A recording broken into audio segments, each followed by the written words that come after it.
Aloha. Thank you for watching The Fontaine Factor. I'm Representative George Fontaine. And this evening's show, we're going to discuss veteran services in Hawaii.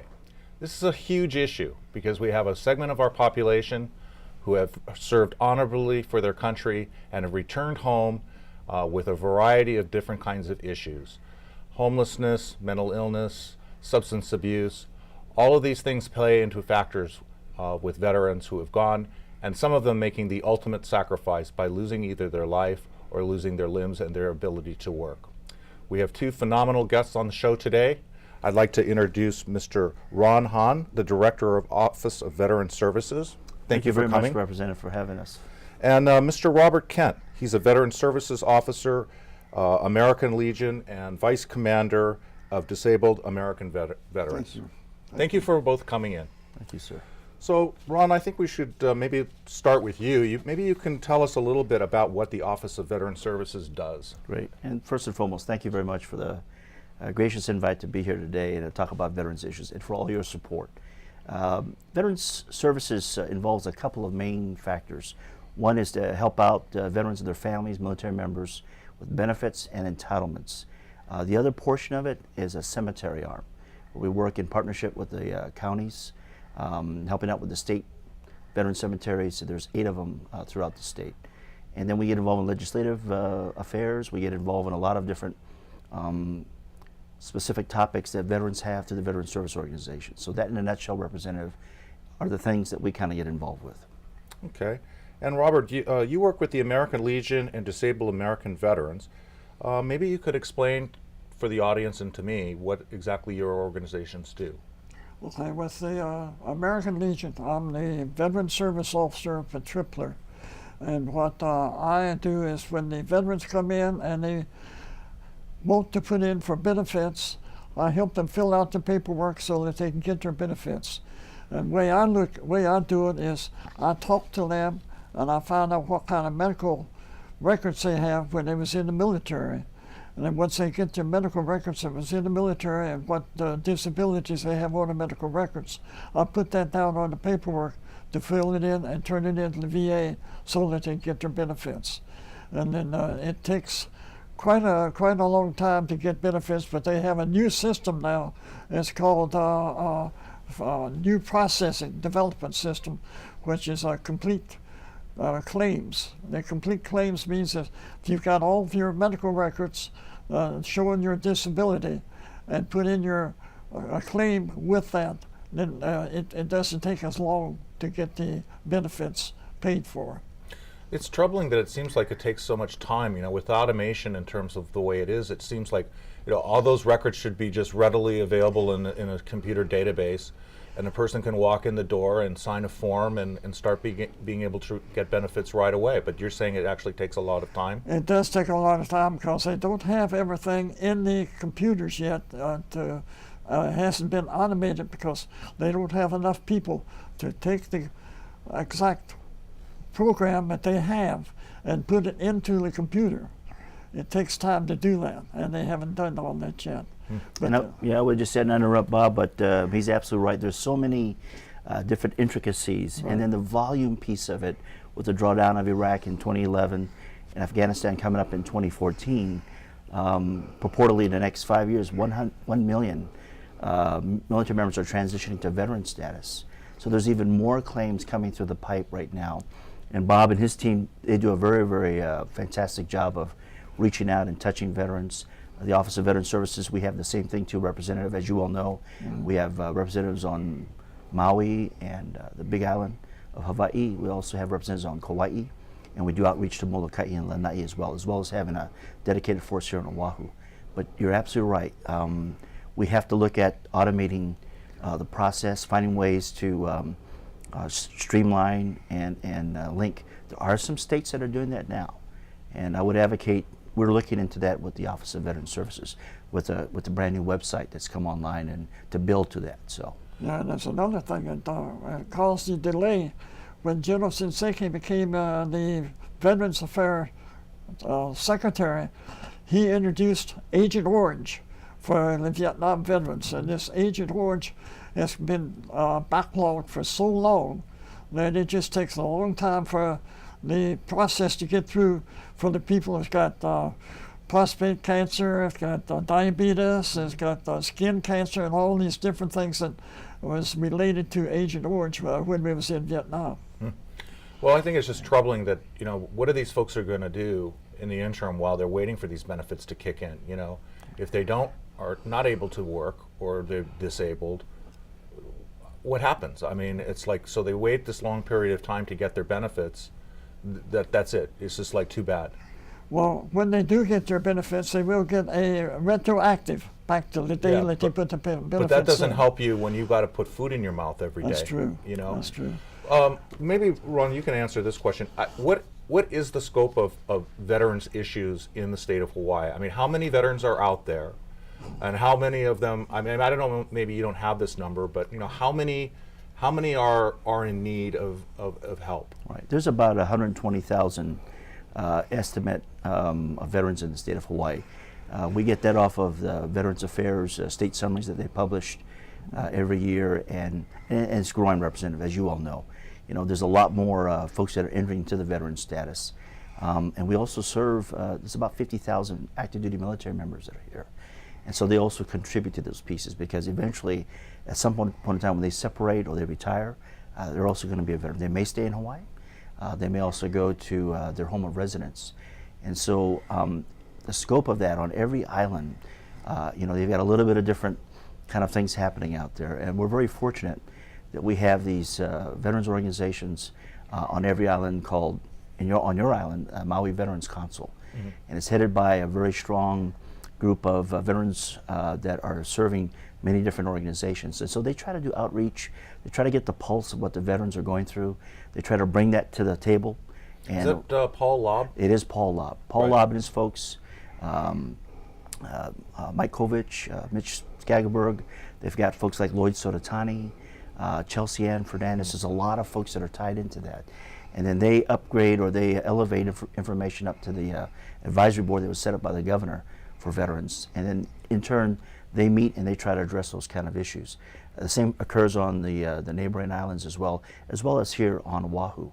And so we try to get a really good indication of what the pulse is out there. And we go vigorously in collaborative efforts with the VA, the Department of Labor to address jobs, VA with regard to treatment on health benefits, like Bob had mentioned earlier.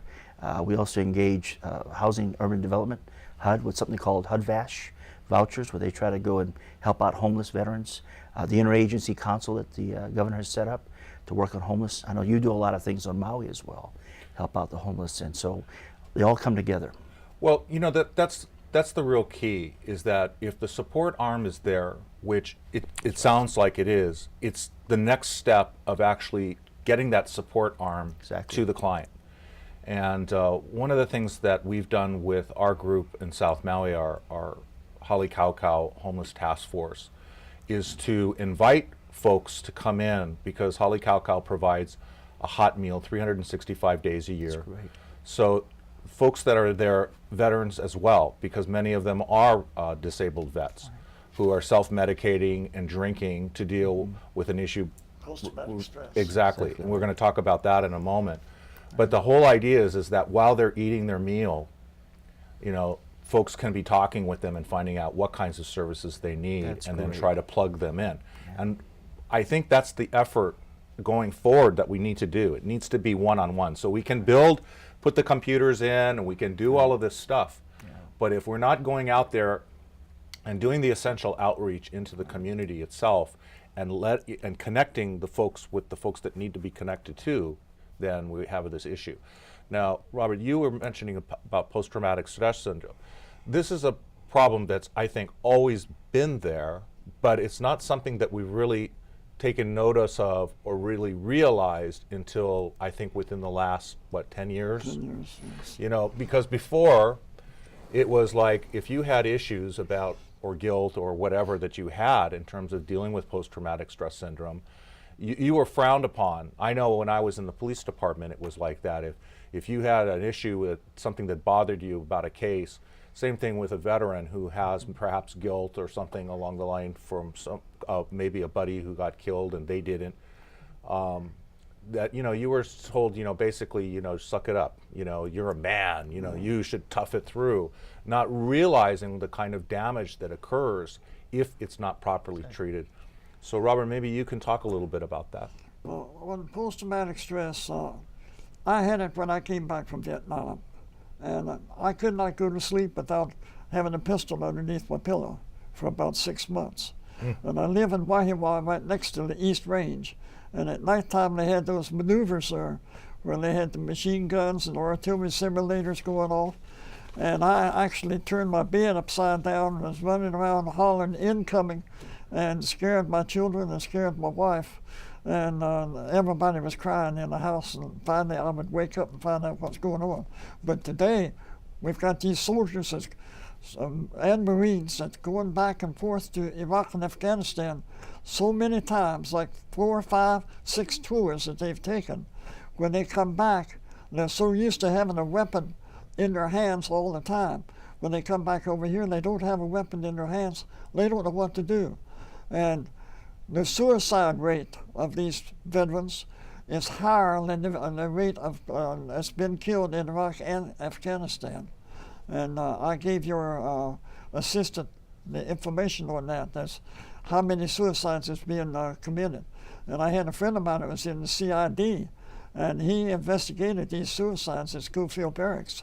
And one of them was a 24-year-old woman that hung herself right in front of her 2-year-old child. And it's terrible what's happening. Well, what can be done? I mean, what can we do to help these folks with this? I think the thing about outreach that you mentioned earlier, Representative Fontaine, is absolutely spot on. And as you were with the first responders with the Maui Police Department, it's very important that we have an avenue of outreach and being able to give them the information that they require and put them in contact with the referral agencies or the treatment agencies, and constant follow-up.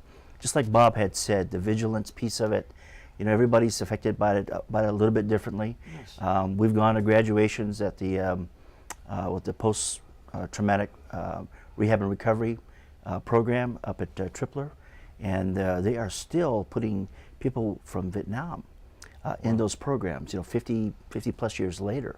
And so how did they get that information? Well, go through the diagnoses, they go through the various referrals, and they try to find linkages to get them the help that they require. And the veteran has to do their part. They have to be a willing participant. They got to want to know and abide by the program rules of engagement and seek the help that they require. And they need family involvement. Folks, if you're just joining us, we're talking about veteran services in Hawaii.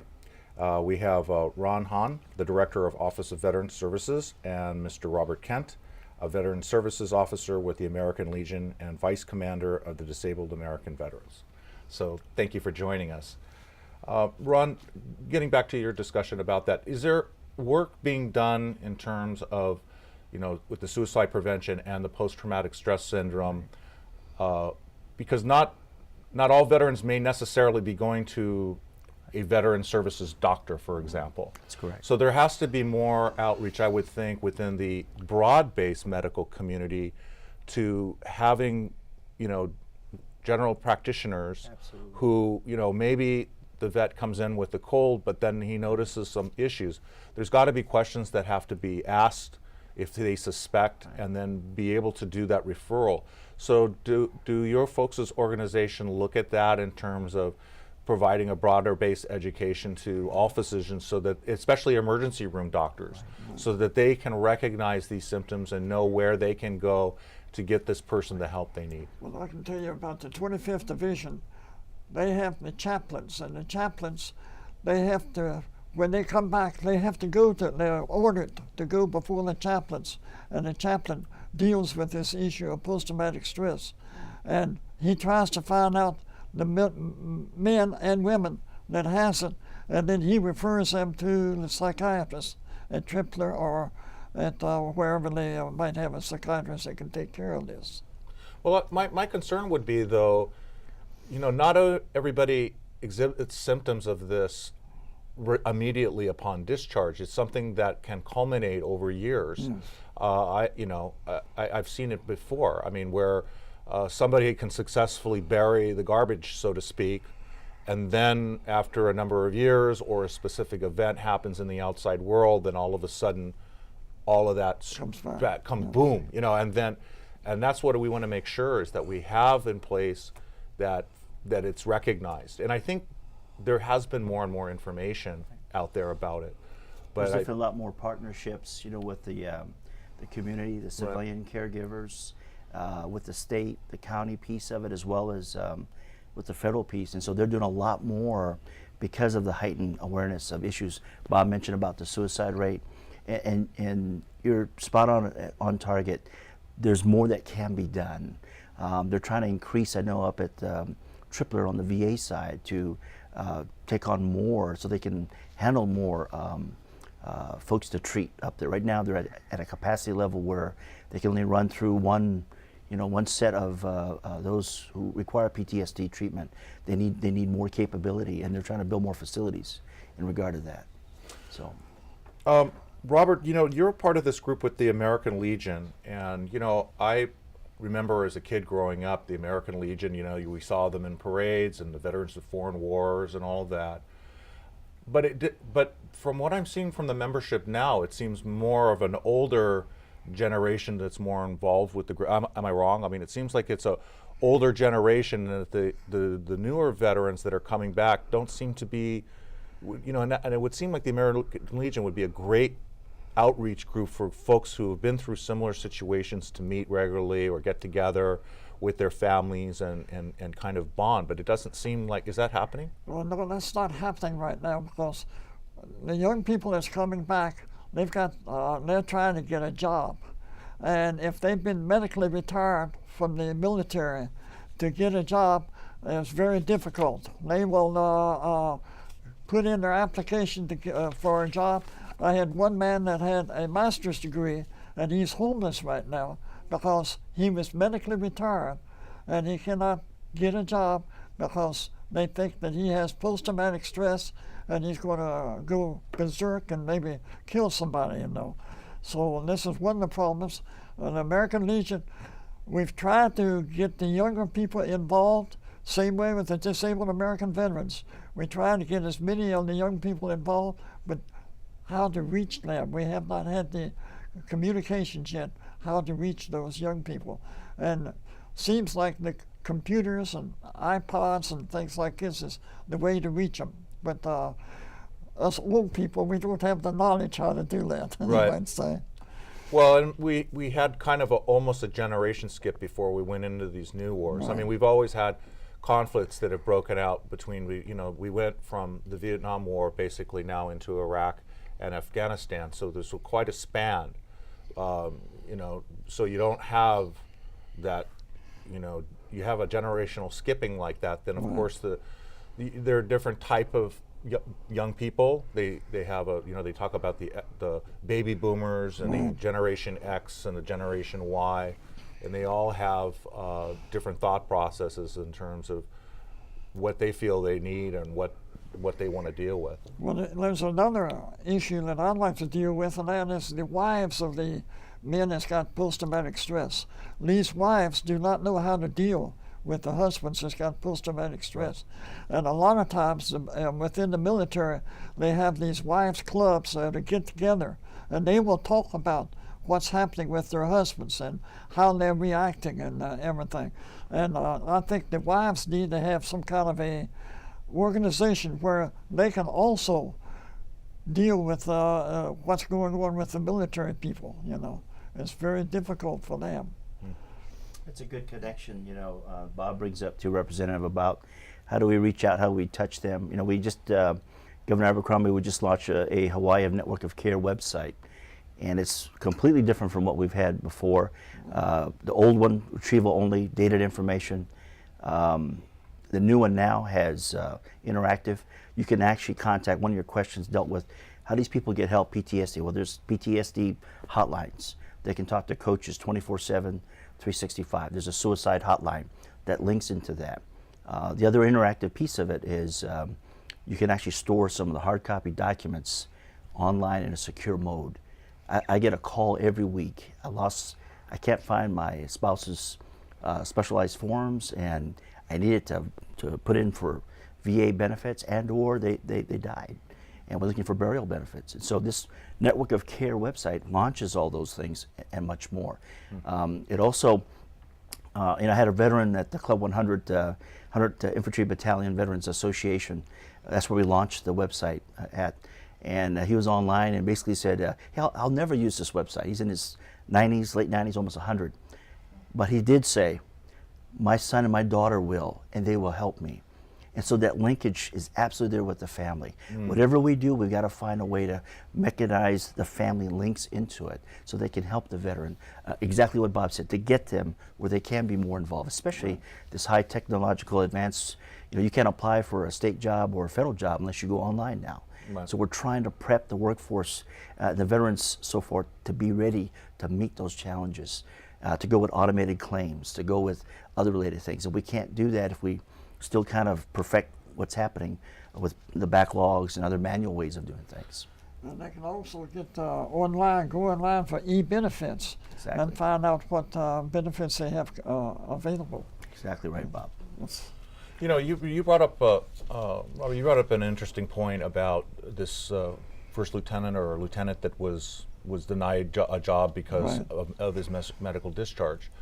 And I don't know if either of the two of you can answer this, but isn't that like discrimination to against someone based upon a disability? That doesn't seem right to me that a company would be able to deny employment to someone because of a disability, and that's really troubling.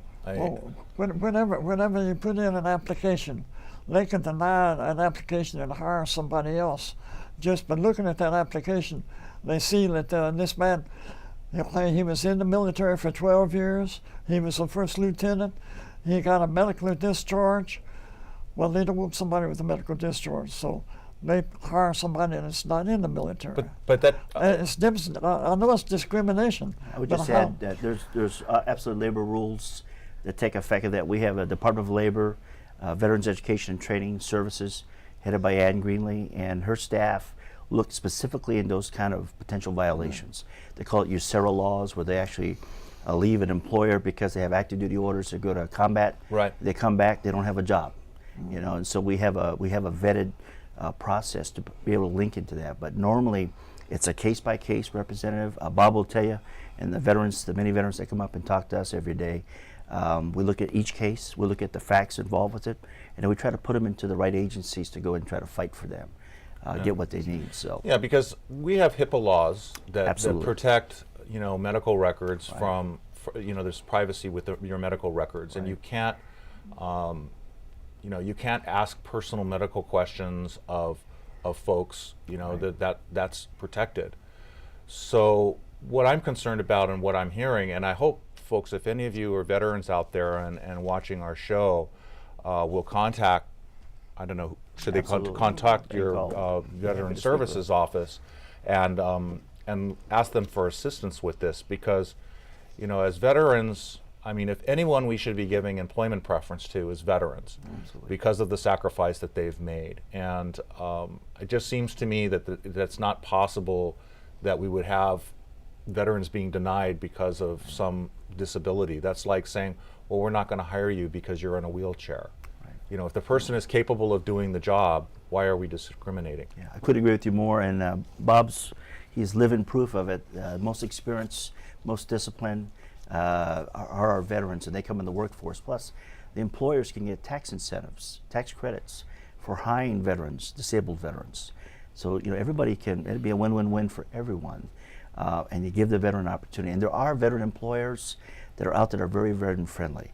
And so we just need to keep reaching out to them and put them in contact with this huge force of folks that want to work. Great. We're coming up to another legislative session in January. What are you folks looking at or thinking about in ways we as a body can improve the situation for veterans? I know that last session we tried to get a point preference for veteran-owned businesses in competing for government contracts. That only seems to be the tip of the iceberg. I mean, really, there are other issues that are happening. We've got a couple of minutes left. Maybe you folks could talk a little bit about how we as a legislative body could help.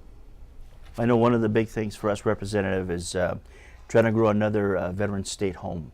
As you pointed out, with all the capacity issues that are going on now, we've kind of at capacity with some of the civilian care homes that are out here as well for long-term care.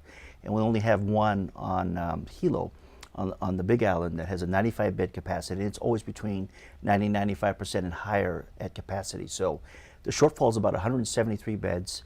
We're in partnership with the Veterans Affairs, the federal side. Senator Inouye and his staff, to Walt Kaneakua, are trying to help us out. The HHSC folks, Hawaii Health Systems Corp., Bruce Anderson, Vince Lee are also trying to link in with it and to provide this additional service for the increasing veteran population. It could be with the 173 that, based on the demographics and the commission study that's going to be done, it could be one here, it could be one on another neighbor island. But to provide that kind of services, that's a real big one for us. We're asking the governor to look at it as an administrative proposal. And then some of the other initiatives, we're working to gain ground from what we did last session. I think you were very instrumental helping us pass a couple of the bills. The Veterans Treatment Court, there's some great things going on with the judiciary. Judge Kubo, Chief Justice Rechtenwald, and they're trying to fight hard to go after these things. We're going to actually implement the Veterans Treatment Court. Yeah, some great things happening. That's going to be huge. When those are just some of the big ones. I'll defer to Bob. If he has any we have other about ones. maybe 30 seconds. If we run out of time, I just want to make sure the folks get your website. If you could put the websites up for these folks where you can contact. And while they're looking at that, Robert, maybe you can just chime in on ways that we could help. Well, one way is you can help is contact the airlines, because here in Hawaii we have to fly from one island to another, and the price on the airlines is really expensive. And if they can give the veterans a discount, this would help out a lot in getting the veterans to Oahu, where they can get their veteran benefits through the VA. Terrific. Well, unfortunately, folks, that's all the time we have. Please write to us, repfontaine@capital.hawaii.gov, if you have any comments or concerns about the show. Again, thank you to my guests for joining us. Much. Thank you for watching The Fontaine Factor.